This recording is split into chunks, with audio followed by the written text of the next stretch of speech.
কর্ম এবং ফল।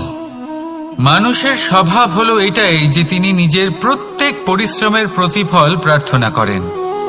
বেশিরভাগ সময় এই ফলাফলের চিন্তা করতে করতে, কল্পনা করতে করতে উনি কর্ম করতে থাকেন যে আমি এই কাজটা করলে এই ফল পাবো।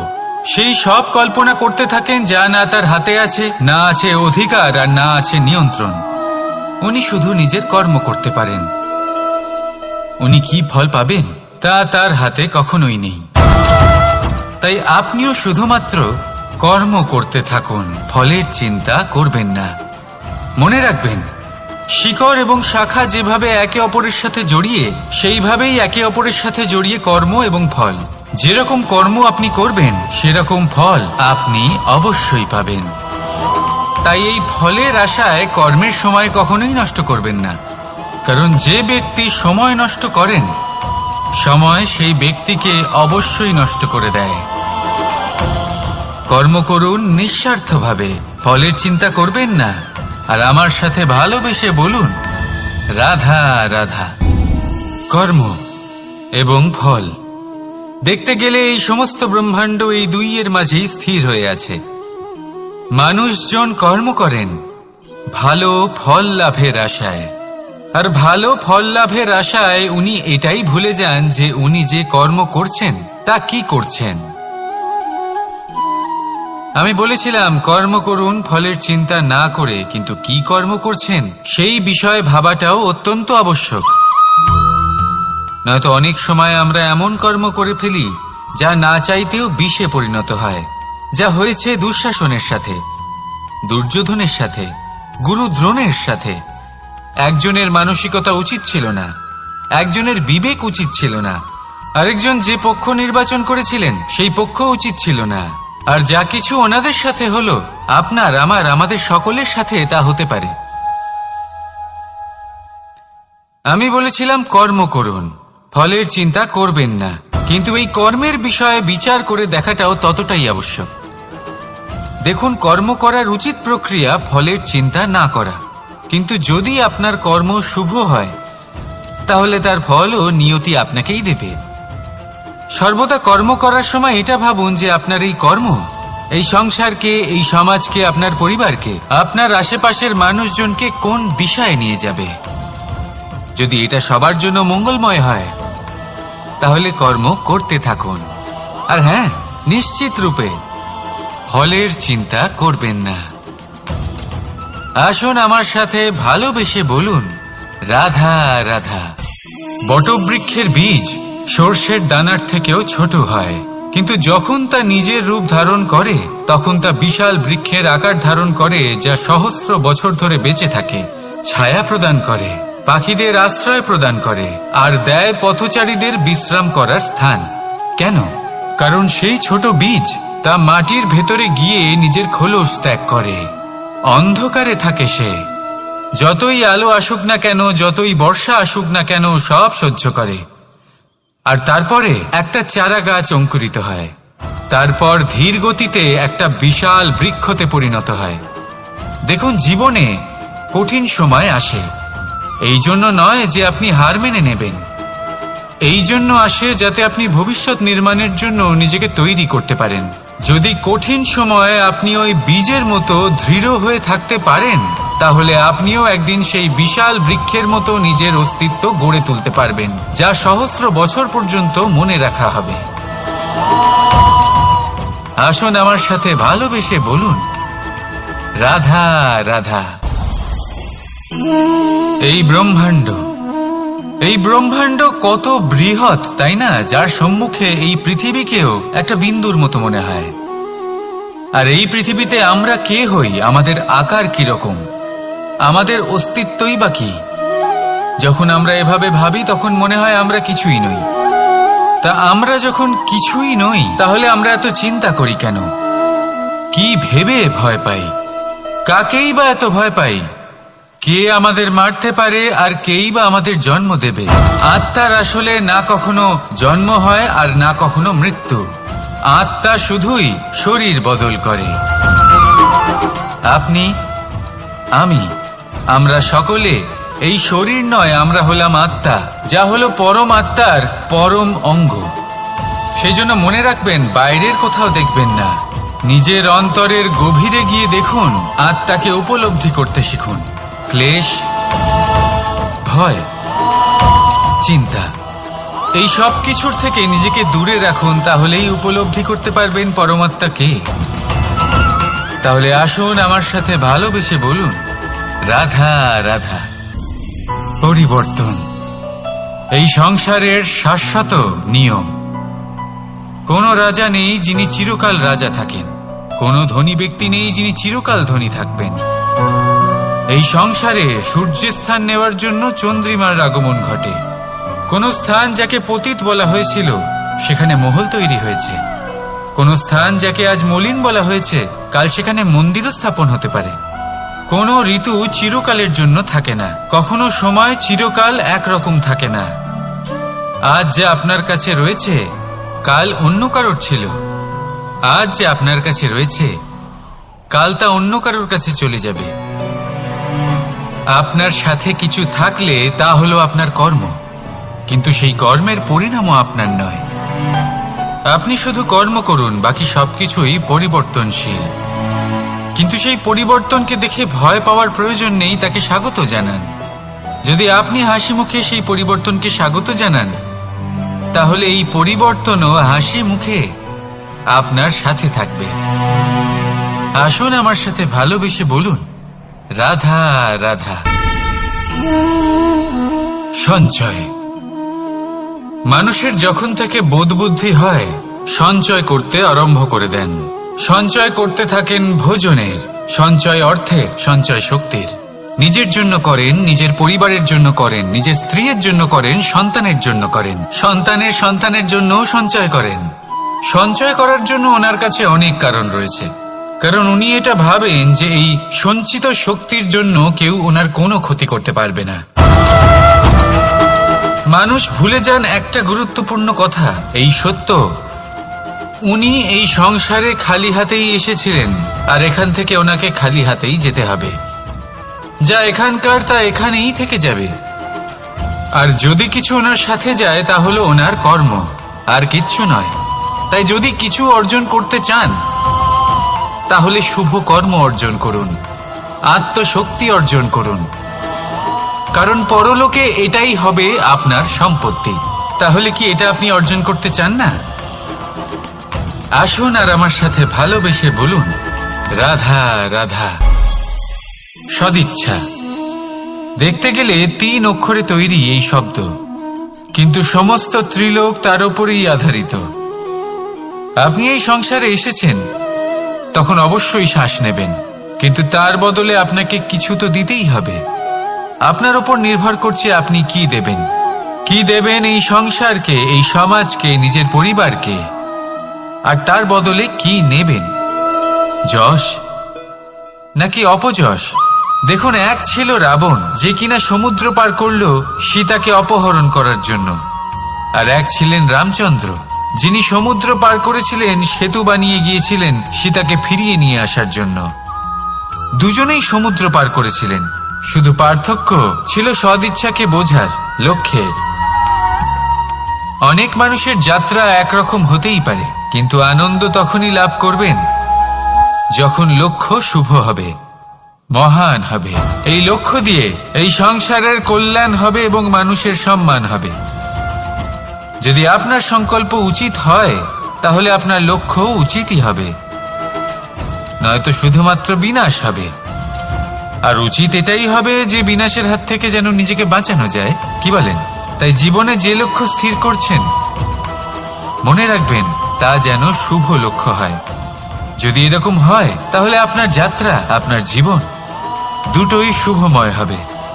আসুন আর আমার সাথে ভালোবেসে বলুন, রাধা রাধা। সুরক্ষা। এই সুরক্ষা আসলে কি? এটা কি কোনো কবচ নাকি কোনো সীমা? এই সুরক্ষা আসলে অন্য কিছু। আমাদের মাতা পিতা, আমাদের প্রিয়জন, আমাদের বন্ধু, এই সমাজ, আমাদের শুভাকাঙ্ক্ষী, আমাদের আত্মীয়, এনারা সবাই আমাদের জীবনে কোনো না কোনো ভাবে সুরক্ষা দিয়ে থাকেন, একটা কবচ দিয়ে থাকেন কোনো না কোনো রূপে। কিন্তু দেখতে গেলে আমাদের পরাক্রমের পথে আমাদের বীরত্বের পথে, আমাদের সাহসের পথে এই সুরক্ষাই সবথেকে বড় বাধা হয়ে দাঁড়ায়। একবার ভেবে দেখুন, যদি আপনি কোনো সুরক্ষাই না পান, বা যদি আপনি এই সুরক্ষা ভেঙে বাইরে আসতে পারেন, তাহলে আপনার বীরত্ব চরম সীমায় পৌঁছে যায়। কেন? কারণ তখন আপনি জানেন যে এই সংসারের সম্মুখীন আমাদের নিজেদেরই হতে হবে। আপনি বুঝে যান যে শত্রুর সম্মুখীন এবার নিজের বলের দ্বারা, নিজের পরাক্রমের দ্বারা, নিজের সাহসের দ্বারা করতে হবে। আর তখন আমাদের মনের মধ্যে এই শক্তি জাগ্রত হয়। এই শক্তি অন্তরেই বসবাস করে। শুধু এটা চিনে নিতে হবে, একে জাগ্রত করতে হবে। আর এটা সুরক্ষা ভেঙে যাওয়ার পরেই সম্ভব হয়। আর যারা নিজের শক্তি সম্পর্কে জানেন, যিনি নিজেই জানেন তিনি কতটা শক্তিশালী, তিনি নিজেই নিজের সুরক্ষা কবচ চিরকালের মতো ভেঙে ফেলে দেন, ঠিক কর্ণের মতো। আর তারপরে দেখুন, আপনার পরাজয় হোক বা বিজয়ী হোক না কেন, সেটাই অনেক বড় হয়, সেটাই প্রশস্ত হয়ে থাকে।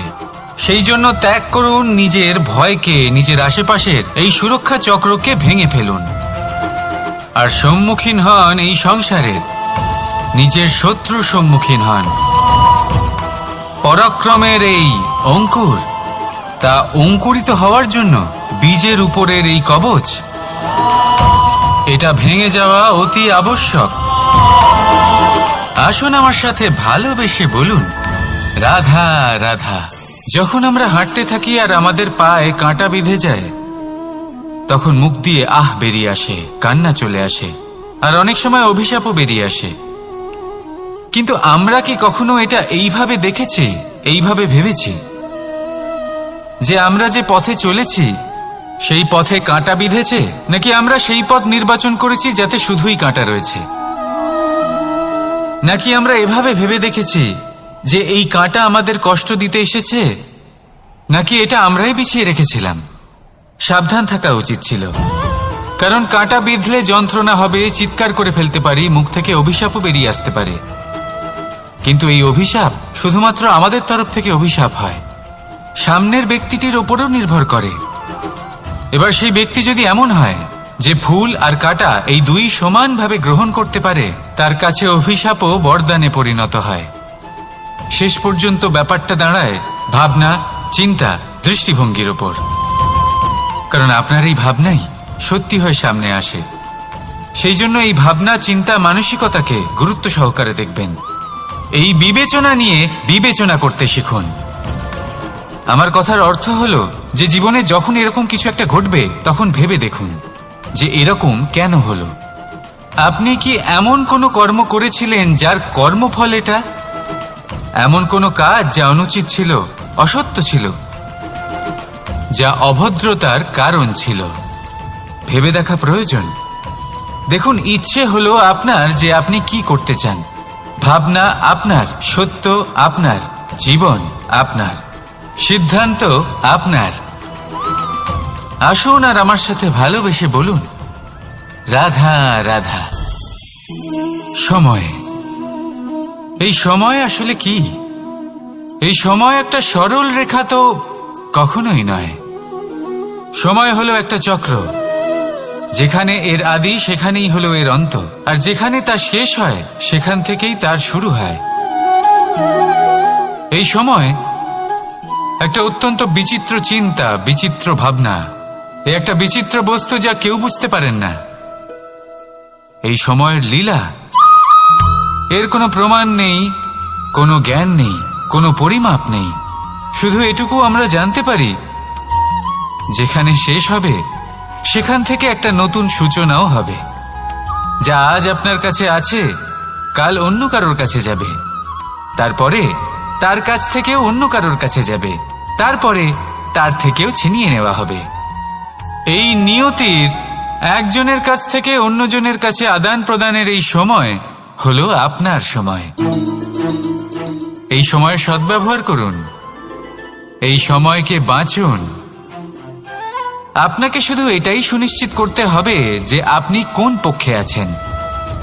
আর সত্যি বলতে কি, আপনার জীবনের পরিণাম নির্ভর করে আপনার নির্বাচনের ওপর। আপনি কোন পক্ষ নির্বাচন করছেন। তাহলে মনে রাখবেন, জীবনে সেই পক্ষই নির্বাচন করবেন যা চয়ন করার পরে আপনি সুখ অনুভব করবেন, আপনি সন্তোষ লাভ করবেন, প্রসন্নতা লাভ করবেন। আর আমি এটাই সুনিশ্চিত করব যে এই পক্ষ যেন শান্তির পক্ষ হয়, এই পক্ষই যেন প্রেমের পক্ষ হয়। তাহলে চিন্তা করবেন না, আর আসুন আমার সাথে ভালোবেসে বলুন, রাধা রাধা। দৃষ্টি আর দৃষ্টিভঙ্গি, এই সমগ্র লীলা হলো এই দুইয়ের। বিচিত্র হতে পারে, কিন্তু এটাই সত্যি। এবার আপনাকে একটা উদাহরণ দিয়ে বোঝাই।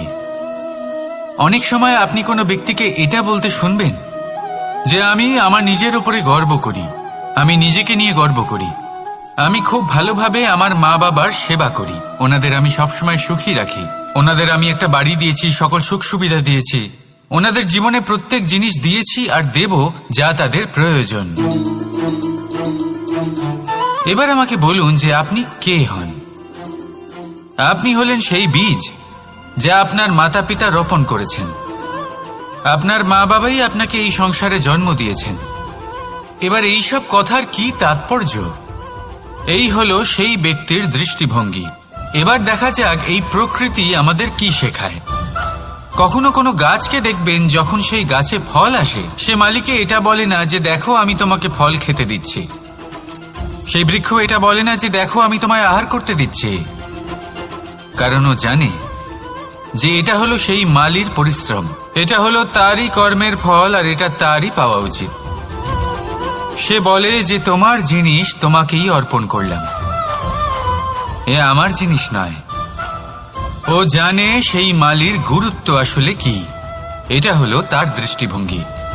সেই জন্য আপনি জীবনে কোন ব্যক্তির মধ্যে, কোন পশু পাখির মধ্যে, কোন প্রাণীর মধ্যে, কোন পরিস্থিতিতে, কোন আবেগের মুহূর্তে কি দেখতে পাচ্ছেন, সেটা আপনার দৃষ্টিভঙ্গির উপরে নির্ভর করছে।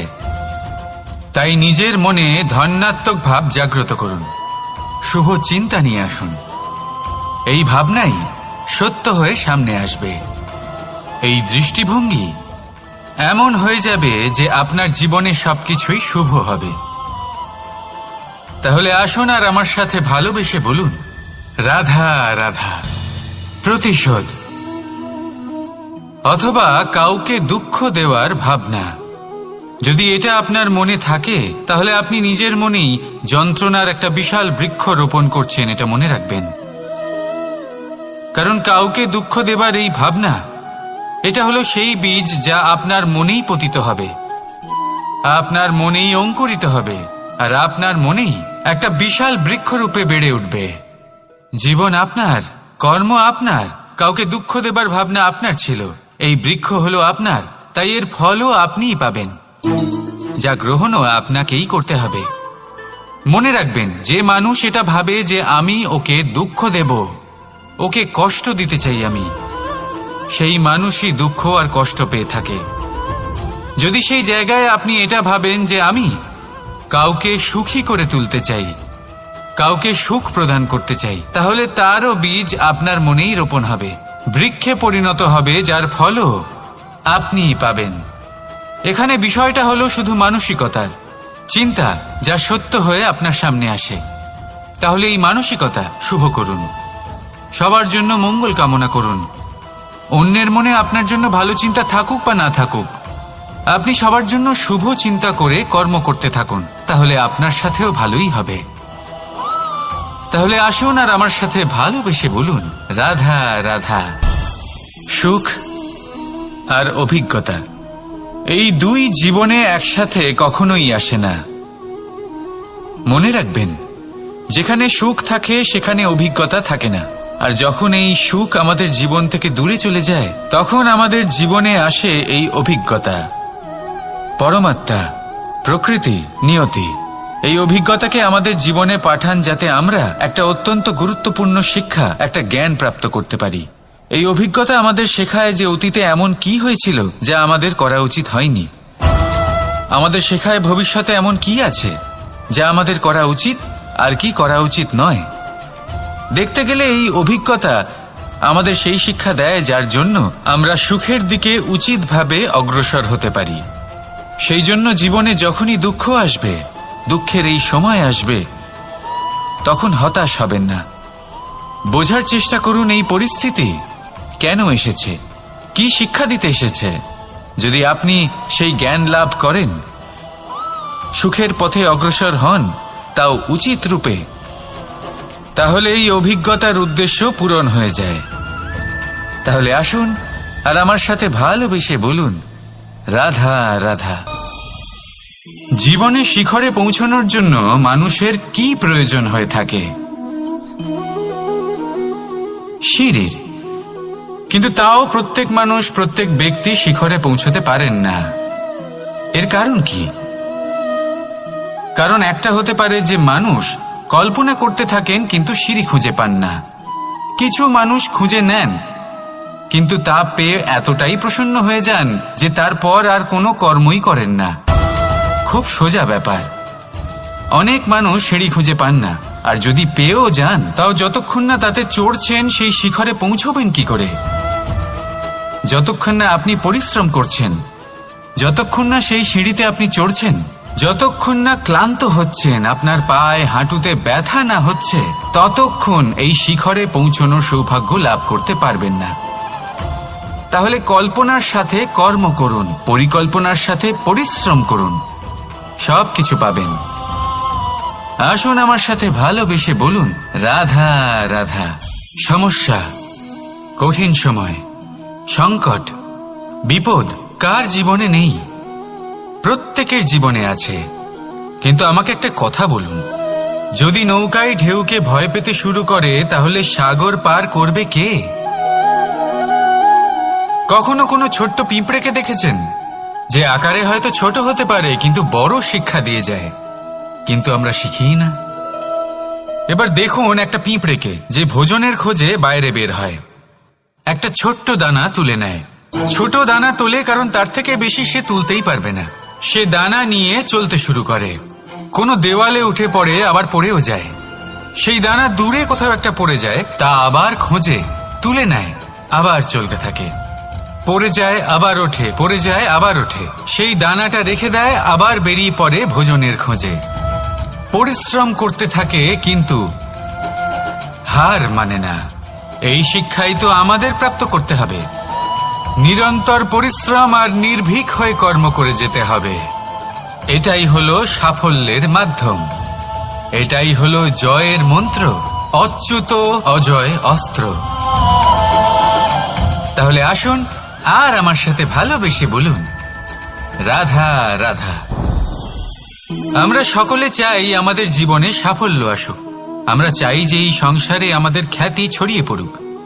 আমরা চাই যেন আমরা আলোচিত হই। কিন্তু শুধু চাইলেই কি যায় আসে? যদি এই সংসারে আলোচিত হতে হয় তাহলে পরিচিত হতে হবে পরিশ্রমের দ্বারা। যতক্ষণ না আপনারা পরিশ্রমের সাথে পরিচিত হবেন, সাফল্যের সাথে পরিচিত হবেন না। সংঘর্ষ করতে হবে প্রতিদিন, প্রতি বছর। জীবনের সব পরিস্থিতিতেই হয়তো নতুন নতুন বাধা আসবে, নতুন নতুন বিঘ্ন ঘটবে। কিন্তু এটা আবশ্যক নয় যে সমস্ত বিঘ্ন বিনাশের জন্য আসবে। কিছু বিঘ্ন আপনার পথ প্রশস্ত করার জন্য আসবে, আপনার পথ পরিষ্কার করার জন্য আসবে। যদি আপনাকে উদাহরণ দিই, যখন বন্যা আসে, বাড়ি ঘর ভেসে যায়, তখন আমরা হতাশ হয়ে পড়ি, আমরা দুঃখী হয়ে পড়ি। কিন্তু সেই বন্যাই আমাদের সেই ধরিত্রীকে এত উর্বর করে তোলে যে সেই উর্বর অংশ কাজে লাগিয়ে আমরা সেরকম আরো 10টা বাড়ি বানাতে পারি। তাহলে ধন্যাত্মক থাকুন আর যে কোনো সংঘর্ষের জন্য প্রস্তুত থাকুন। জীবনে অনেক দূর যেতে পারবেন। তাহলে আসুন আমার সাথে ভালোবেসে বলুন, রাধা রাধা। জীবনে কখনো কখনো আমরা সেই পরিস্থিতিতে ফেসে যাই যখন আমাদের মনে হয় যে আমাদের নতুন কিছু একটা করতে হবে, কিন্তু আমরা করতে পারি না। কারণ কোথাও না কোথাও আমরা রীতির দ্বারা আবদ্ধ, আর আমরা সেই রীতি ভাঙতে চাই না। কেবল একটাই প্রশ্ন আসে মনে, আশেপাশের মানুষ কি বলবে, আশেপাশের মানুষ কি ভাববে। আপনাকে একটা প্রশ্ন করি, কারা এই মানুষজন? আপনার জন্মের সময় এই মানুষজন কোথায় ছিলেন? যখন আপনি কোনো সমস্যায় পড়েন তখন এই মানুষজন কোথায় থাকেন? এগিয়ে এসে কি আপনাকে সাহায্য করেন, নাকি সেই সমস্যার সমাধান আপনি নিজেই করেন? এইসব মানুষজনের চিন্তা ত্যাগ করুন যদি আপনি জীবনে বাঁচতে চান। ভেবে দেখুন জীবনে কি কি শুভ আছে আর কি কি শুভ করতে পারেন। যদি তা স্রোতের বিপরীতে হয় তাহলে সংঘর্ষ করুন, কিন্তু এইসব মানুষজনের কথা ভাববেন না। ভেবে দেখুন জীবনে আপনি কি কি শুভ কাজ করতে পারেন। এটা ভাবুন যে আপনি কখনো এমন কোনো কাজ করে ফেলেননি তো যার জন্য কারো হৃদয় আহত হয়েছে। শুভর দিকে নিজের চিন্তা কেন্দ্রীভূত করুন, আপনার জীবনে সবকিছু শুভই হবে। তাহলে আসুন আমার সাথে ভালোবেসে বলুন, রাধা রাধা। আজকাল আপনি দেখে থাকবেন যে মা বাবা শুধুমাত্র সন্তানকে ভালোবাসেন তা নয়, তাদের মোহেও জড়িয়ে পড়েন। বিদ্যালয়ে যখন পাঠান তখন সমস্ত সুযোগ সুবিধা দিয়েই পাঠান। চেষ্টা করেন যে সবসময় যেন সন্তান তাদের চোখের সামনেই থাকে, কিন্তু ভুলে যান এক অত্যন্ত গুরুত্বপূর্ণ কথা, যে সন্তানকে এক নতুন দৃষ্টিভঙ্গি দেওয়াই হলো ওনাদের কর্তব্য। সেই জন্য পুরাতনকালে শিষ্যদের গুরুকুলে পাঠানো হতো, বাড়ির থেকে দূরে। কারণ বাড়ি ছেড়ে যাওয়া এক সন্তানের জন্য, এক শিষ্যের জন্য অত্যন্ত শুভ লক্ষণ হয়। যখন সে বাড়ির থেকে দূরে, গৃহস্থের থেকে দূরে থাকবে, তখন এই সংসারকে সে এক নতুন দৃষ্টিভঙ্গি দিয়ে দেখবে, পরখ করবে, বুঝতে পারবে, আর সবকিছু নিজে থেকেই শিখে যাবে কখন আক্রমণ করতে হয়, কখন পিছু হটতে হয়, কিভাবে এই সংসারের সম্মুখীন হতে হয়। আর এটা আপনার দৃষ্টি ওকে শেখাতে পারবে না, ওর অভিজ্ঞতা ওকে শেখাতে পারবে। তাই মনে রাখবেন, যদি আপনি চান যে আপনার সন্তানের বিকাশ হোক, তাহলে অনেক সময় ওকে নিজের থেকে দূরে নিয়ে যেতে হয়। যদি মোহে আবদ্ধ থাকেন তাহলে ওর বিকাশ কখনোই হবে না। তাহলে আসুন আমার সাথে ভালোবেসে বলুন, রাধা রাধা। কখনো কখনো মানুষ মনে করেন যে সে নিজেই সব থেকে বেশি শক্তিশালী, তিনি হলেন জ্ঞানী। দেখুন, এটা ভালো ব্যাপার যে আপনার মধ্যে শক্তি আছে, জ্ঞান আছে, আর এটা শুধু আপনার জন্য নয়, এই সমস্ত সমাজের জন্য, দেশের জন্য, সমগ্র পৃথিবীর জন্য অত্যন্ত আবশ্যক। কিন্তু এই কথাটাও বোঝা অত্যন্ত আবশ্যক যে এই জ্ঞান যেন কখনো অহংকার না হয়ে ওঠে। যখন মানুষের মধ্যে জ্ঞান থাকে তখন সে রাম হয়ে ওঠে। রাম, যিনি সমুদ্রের বুকে সেতু বানিয়েছিলেন, বানর সেনার দ্বারা রাক্ষস রাজকে পরাজিত করেছিলেন, আর চিরকালের জন্য সবার কাছে আদর্শ হয়ে উঠেছিলেন। আর যদি মানুষের মনে অহংকার জন্মায় তাহলে সে রাবণ হয়ে ওঠে। দেশে বিদেশে যতই খ্যাতি থাকুক না কেন, সে রাক্ষস হয়ে ওঠে, নিজের সাথে সাথে সমস্ত কুলের বিনাশ করে বসে। এবার জ্ঞান নাকি অহংকার, আপনার কি চাই সেই সিদ্ধান্ত আপনার, আর আপনার এই সিদ্ধান্তই নিশ্চিত করবে যে আপনার কর্ম কি হবে, আর আপনার এই কর্মই নিশ্চিত করে দেবে আপনার প্রারব্ধ কি হবে। তাহলে শুভ কর্ম করুন আর আমার সাথে ভালোবেসে বলুন, রাধা রাধা।